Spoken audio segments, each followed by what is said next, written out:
Hello YouTube, Dave here again. Welcome to another installment of Starter Set Saturdays, a series where you, the viewer, get to determine which of the starter sets in my collection I take a look at.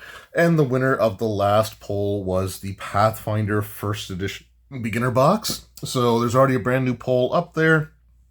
The focus for that one is more recently released starter sets, so be sure to vote on that one if you haven't already.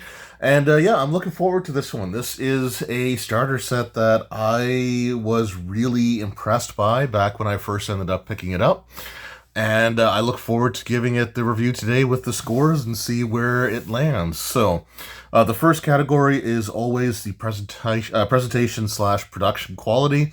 For the time being, I'm still going to be keeping those as one combined category, though we'll see. In the new year, I might try one that uses them as two separate. We'll see. Actually, I guess I should I could even put that up as a poll at some point here. But yeah, the presentation is really good on this. Of course, we've got, you know, a black dragon on the cover there, so I'm already, you know, pretty impressed by that, and will fully admit my my bias when it comes to the black dragon design. But everything else is, again, very solid. The artwork, you know, presentation wise, is very nice. The layout of everything that you get on the in the box looks really nice here as well. And if we take a look at the actual internal components, so we'll slide that open there. We got a nice, thick, sturdy cardstock box. One of like the nicer boxes that you can get for some of these sets. So we'll see, you know, different qualities when it comes to the cardstock. But we got some plastic bases here. Our set of dice. We've also got the, you know, I guess the read this first pamphlet here, which is actually a nice glossy, you know, nice glossy sheet there. It could have just been like a regular like matte finish, but they made that really nice and glossy. Then we've got our books. So we've got this transition guide, which we'll talk a little bit more about later. We've also got our Hero's Handbook and our Game Master's Guide. And again, we take a look on the inside of these. So you'll see some really decent artwork, a nice layout for things here. And yeah, so that's really well done as well. Now we've got some pre-gen characters here.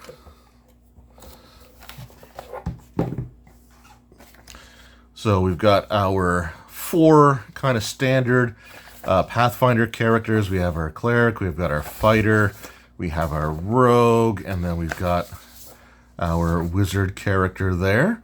And then we also have some blank sheets here for you to make your own characters with, and they are all nicely colored in as well, and have, you know, letters to indicate which each section is if you're going to do the character creation stuff. We have a double-sided flip mat here, which is made of the exact same material that the regular retail ones are.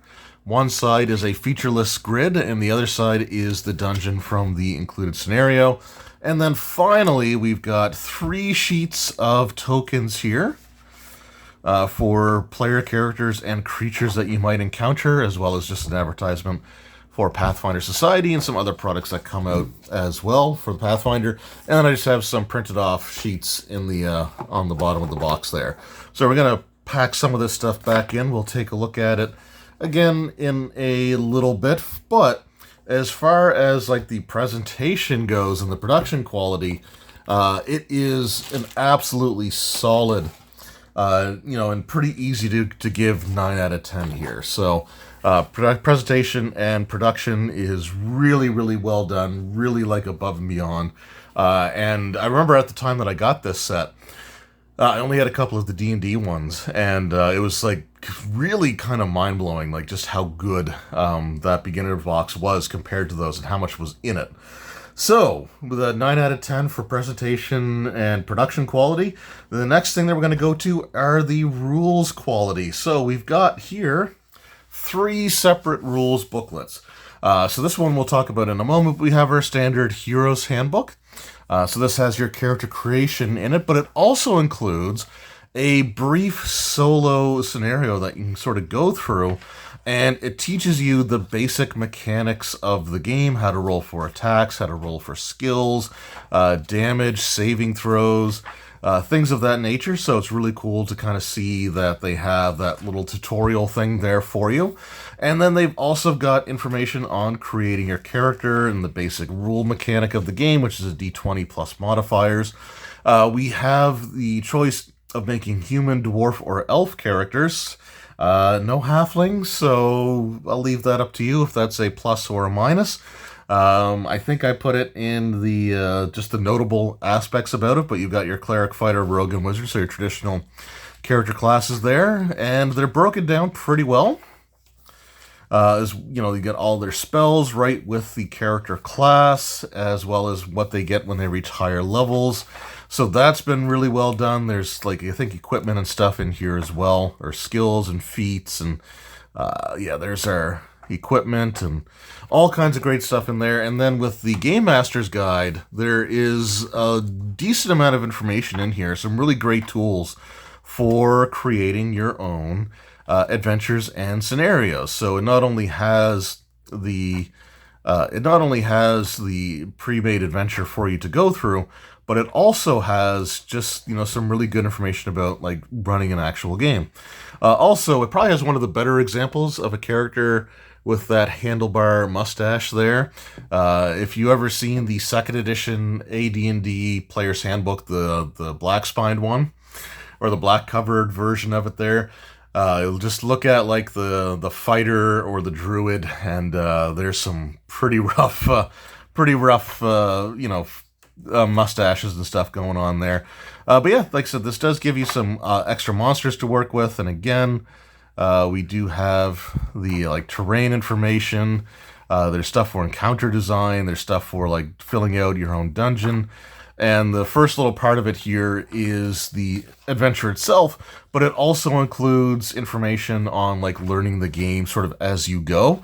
So it gives you the chance to sort of go through and basically be able to pick up and play almost immediately after picking up the box. And I've talked about the Christmas morning test before, with some, you know, of these other starter sets, and the idea behind that is how quickly after you unwrap the gift in Christmas morning, before you can actually just sit down and start playing the game. And it mostly pertains to board games, but, you know, I think for starter sets it makes sense as well. So with between the solo tutorial and the sort of, like, the, you know, teaching you the rules as you go through the scenario as well, it does a really good job of, and the pre-gen characters does a really good job of allowing you to just sort of pick up the box, open it up, and start playing within, you know, half an hour to an hour. And when you finish going through everything that is included in this set, you have this transition guidebook. And this essentially makes it so that it prepares you for the changes between the rules for the starter set and the rules for the actual completed game. So, for example, it gets into, like, combat maneuvers being a thing. Like in first edition Pathfinder, you had a combat maneuver attack bonus, and then you had a combat maneuver defense number. You also had like base attack and stuff like that. And here it's just labeled as an attack bonus. The numbers are the same, but it, you know, changes the terminology. So this book is actually really handy for transitioning the players from the starter set to the actual, finalized version of the full version of the rules. So it sort of gives you an idea of what to look for there. So really cool stuff to see that included in here as well. This would have been a fantastic inclusion in the Starfinder beginner box, and I would have given it another full point if it would have been included there, because Pathfinder doesn't need it super bad compared to, like, the rule. The basic rules have some terminology differences, but it's still the same, you know, game when you sort of get down to it. But there were some pretty fundamental changes to the Starfinder one, so I really wish that they would have had a transition guide booklet in the Starfinder one. But as it is, I'm going to give the rules quality overall, I'm going to give it an 8 out of 10. All right, up next we've got the adventure quality, so that would be here in the Game Master's Guide.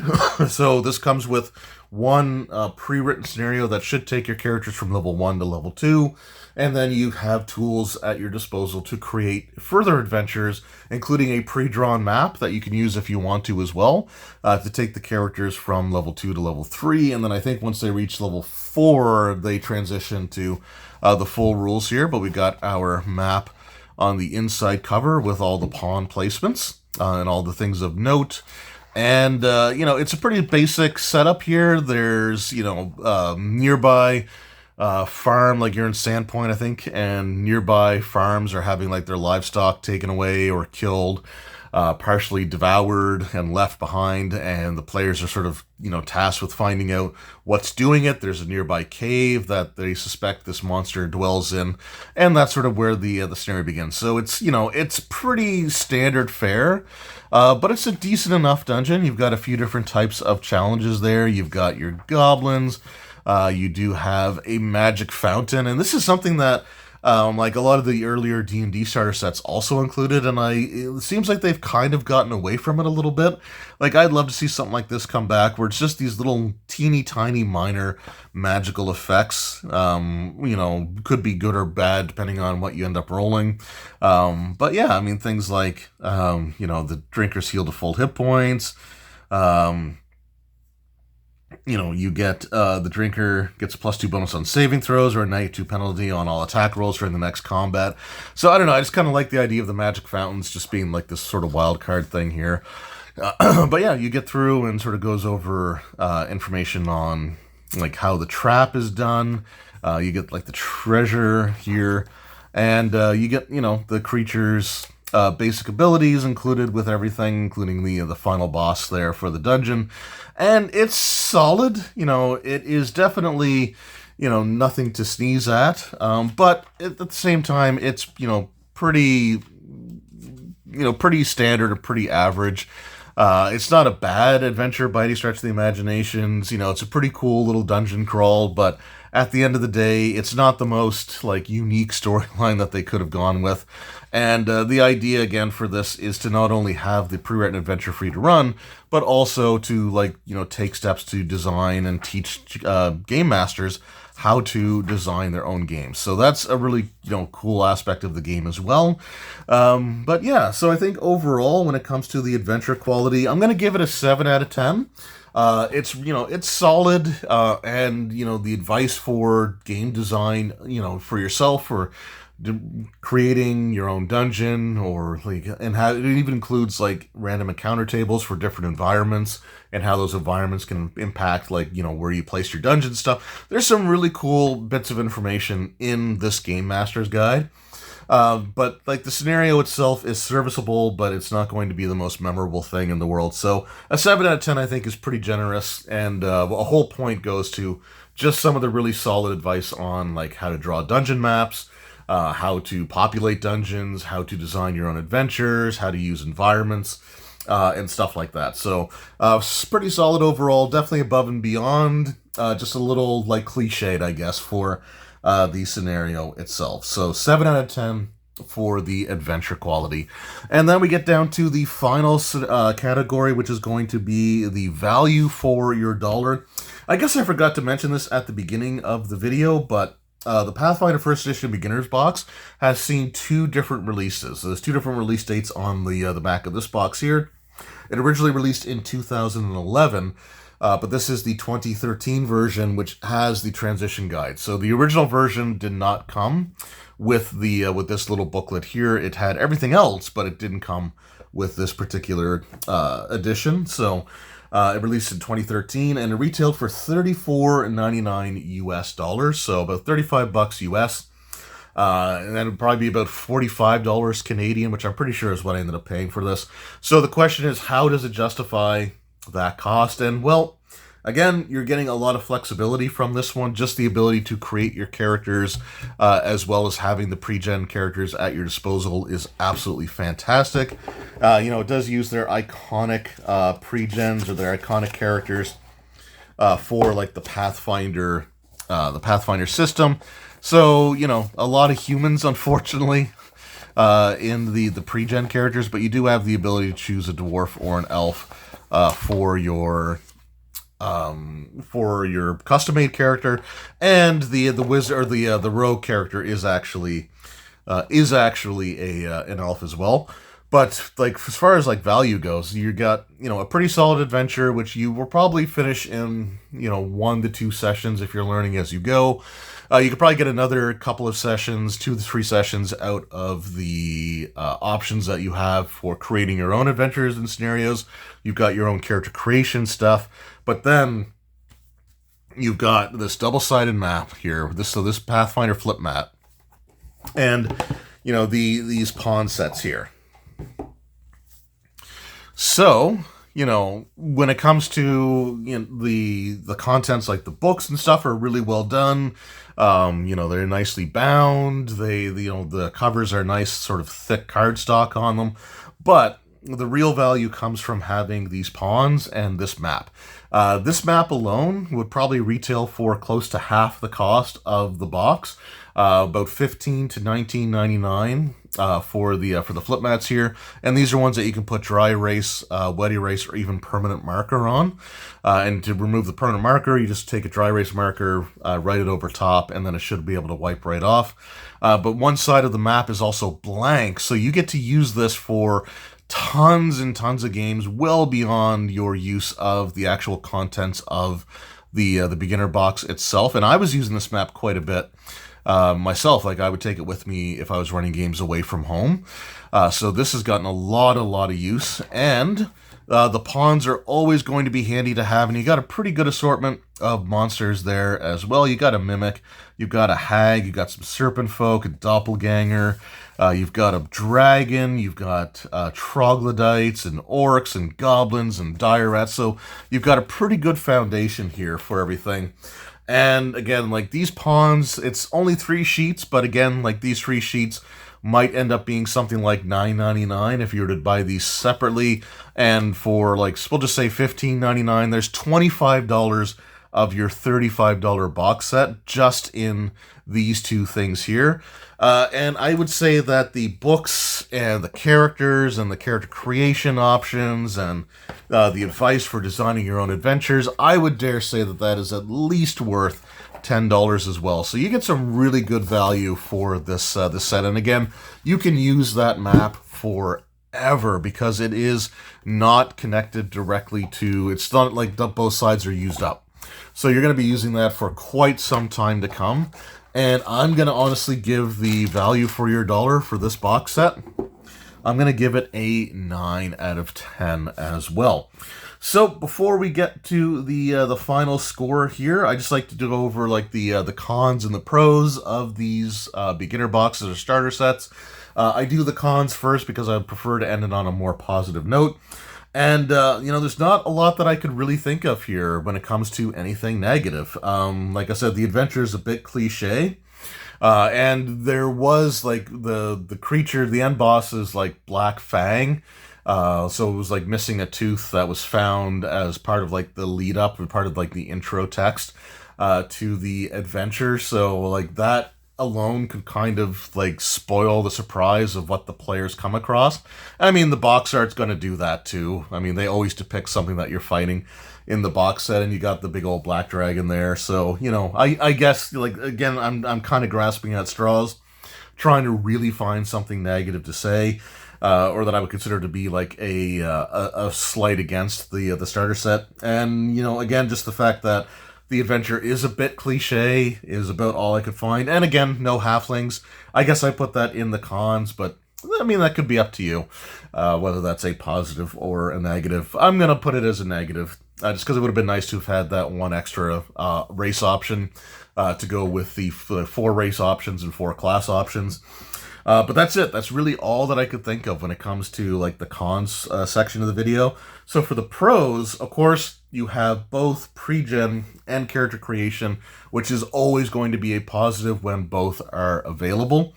It does add flexibility. The players can design the characters that they want to play, based off of the admittedly limited options, but they still get to customize their character if they wish, or you can just crack open the box, pass out the pre-gen characters, and start playing right away. So it's always great to have that flexibility. Like I said, I will never take away a point for not having character creation as part of the starter set offering, but I will always add a point if it has both, right? If it gives you the flexibility to decide both of those things. It does have a dedicated book to prepare you for the changes to the full rule set, so the transition guide, again, is a handy little addition that the original version of the beginner box did lack, but the 2013 re-release of it did include the transition guide. And again, I really wish they would have done the same thing for the Starfinder box, but it's great to see it here. One side of the flip mat is generic, so you will get tons of use out of it. And I got, like I said, I got a lot of use out of that flip mat. Just taking it to different games that I was running away from home at different game stores, or if I was going to, you know, my wife's parents' place, and I had a game that I was running while I was there, that's the flip mat that I would usually take with me, just because, you know, it has that blank side. So, you know, talk about, you know, value for dollar. You can use that map for years and years and years, you know, and it came in the starter set. So, really great inclusion there. And, yeah, it's just, you know, great to have a starter set that actually puts time in trying to teach new prospective game masters some of the finer points of game design. So, like, how to design your dungeon, you know, creating encounters and, you know, populating your dungeon, looking at environments and what kind of creatures make sense to be in there, and having, like, you know, random encounter tables, all kinds of stuff like that. There's just some really good GM advice in there that a lot of starter sets will have a little bit of, but this one actually gives you quite a bit of stuff to go with. So, to recap everything, presentation and production was a 9 out of 10. Rules quality was an 8 out of 10. Adventure quality was a 7 out of 10, which is still good. It's definitely still, you know, well above and beyond, you know, the bare minimum. And then you got value for dollar being 9 out of 10. Add those together and average them out, you get a final score of 8.25 out of 10. And I think that's a pretty fair score for these types of things. You know, no starter set is going to be absolutely perfect, but this is an absolutely fantastic box set. I think it's still available for sale on the new Paizo website. I haven't really looked at it. So if it's still there, like if you want to get into first edition Pathfinder, like this is a really great way to start. And yeah, just a really, really solid offering, and something that, you know, has sort of, I think, you know, the Pathfinder beginner box is something that kind of changed, you know, the way that I think a lot of people viewed starter sets. Like, you know, there were some pretty bare bones ones that, like, even, you know, D&D was releasing a year after this version of the box came out. But I think other companies kind of took a look at what Paizo was doing with their beginner boxes and used that as sort of the inspiration to make sure that they made sure that theirs were packed as well. So I think this is a really important, you know, starter set product, a really fantastic one. And, you know, to get an 8 or above, you know, for like your final score is definitely makes for a very, very solid starter set that you will probably, you know, remember for years and years to come. Even if the adventure's a little so-so, there's just so much good stuff going on in here that this is one of my all-time favorite beginner boxes, favorite starter sets that I have in my collection. So an 8.25 I think is pretty fair. Anyway, let me know in the comments below, did you pick up the Pathfinder beginner box back in the day? Have you run the scenario? Did you use the advice for designing your own adventures after that? Did you use the pre-gens, or did your players want to make their own characters? Let me know all that in the comments below. Anyway, thank you all once again for taking the time to vote on the poll to see which starter set was going to be the subject of this video. The poll to determine the subject of the next video is up as well, so be sure to make your selection there. And I will see you all in the next one. Until then, take care.